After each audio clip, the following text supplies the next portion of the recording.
CDFOP, from CDFOP, cómo hay que trabajar qué datos tenemos para about seguir desarrollando las políticas de how we empleo. can continue Y en los developing talleres nos these contaron, por labor ejemplo, desde policies. Barcelona Activa, And y agradezco especialmente a Raquel, I que ha wanted hecho el to esfuerzo de venir a thank última hora Raquel como concejala del Ayuntamiento de as esa fantástica ciudad de Barcelona, local para ministry of acompañarlos Barcelona en la clausura. Pues ayer, desde support Barcelona us Activa, during nos this closing trasladaron, session. juntamente con otros proyectos, So un we proyecto saw ligado different projects, like for al example, distrito, one ni that siquiera al was municipio, a los linked to distritos the de la different ciudad. Ese trabajo neighborhoods con in the bisturí, city of que es el Barcelona. que se puede hacer This very cuando, precise work somos that can be capaces done de when we bajar are able al to territorio lo go máximo local.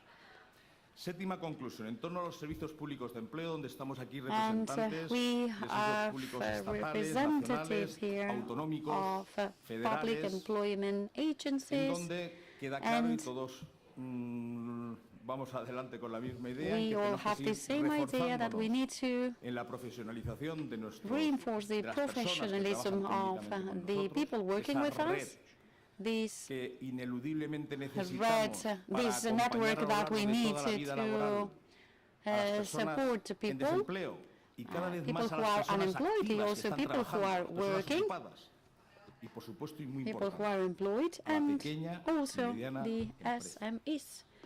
Además de reforzar Apart from profesionalmente a reinforcing estos equipos de these orientadores y teams orientadoras, of hay counselors, también que seguir we modernizándose need tecnológicamente, to porque las herramientas nos facilitan el trabajo. have our Sabiendo que siempre el technological factor humano es updates. importante. The human factor is Pero como nos important, but the demostraron en el technological taller de factor ayer is que important coordinó as Federico well. Muñiz, And hay herramientas Federico que Muñiz efectivamente told us nos yesterday facilitan that there are todo lo que some tiene que ver con la tools that detección de necesidades facilitate formativas, con la prospección de mercado de the trabajo, con los prospection of perfiles, labor market, the profiling, and so on and so forth. también de la mano del plan de recuperación, Together with the recovery plan, our 2020 Marshall Plan, Spain is investing 170 million euros in the technological modernization of the public services of the country.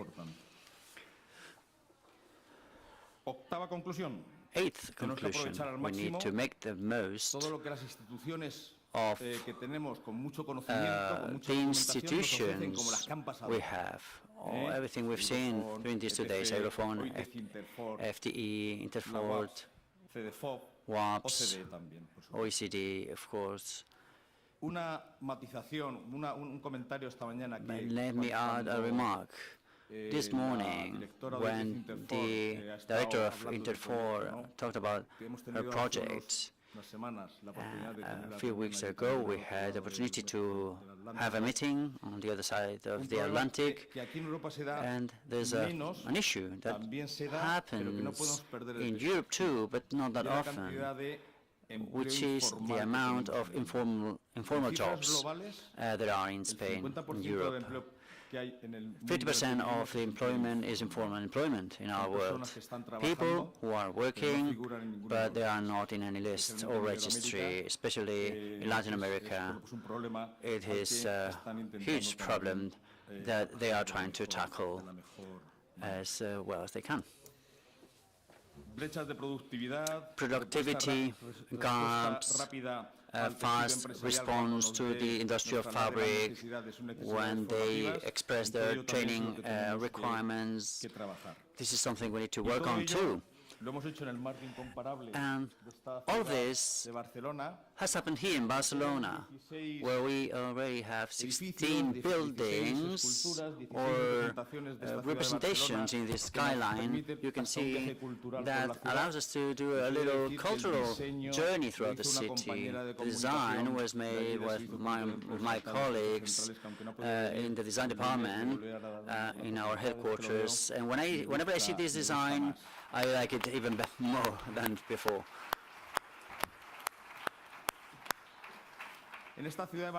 So in Barcelona we had the opportunity to do a cultural tour yesterday on our buses with its 4,000 years of history. It's been Barcelona for 1,000 years, more or less, and we could enjoy the architecture of Gaudí. who died run over by a tramway during the 1920s, and he left a legacy, an amazing legacy of work, some of them unfinished, and that are still under construction, such as the Sagrada Familia. Bueno, pues yo con esto casi acabaría. I'm almost finished, pero la penúltima palabra. The last words are not going to be my words, are going to be the words of a student who has taken advantage of this or has benefited from the services we have provided, and he belongs to a group y desocupadas, indudablemente, pero especialmente para colectivos especialmente vulnerables. Is especially vulnerable. La penúltima palabra so la tiene este alumno. Listen to. Actualmente estoy trabajando para el campo en la sección de carnicería. Siempre he trabajado en hostelería, pero de la noche a la mañana llegó la pandemia y mi trabajo se acabó. Así que nada, me quedé desempleado. Me apunté a aprender trabajando porque quería formarme y conseguir el trabajo. Mientras estaba el curso yo estaba súper preocupado. Si no conseguía el trabajo, para mí era un problema muy grande. Yo tengo 2 hijos, tengo mis responsabilidades. Yo tenía que conseguir el trabajo sí o sí. Mientras estuve haciendo el curso, pues la jefa se fijó en mí y vino un día y ella me dijo, pues el lunes empiezas a trabajar. El lunes te hago un contrato. Si le puedo dar un consejo a algún joven, yo le diría que se esfuerce al máximo, que no haga el curso por hacerlo ya, que entre directamente pensando que va a conseguir el trabajo. Nadie le va a regalar nada, se lo tiene que ganar a pulso y tiene que estar con las pilas cargadas.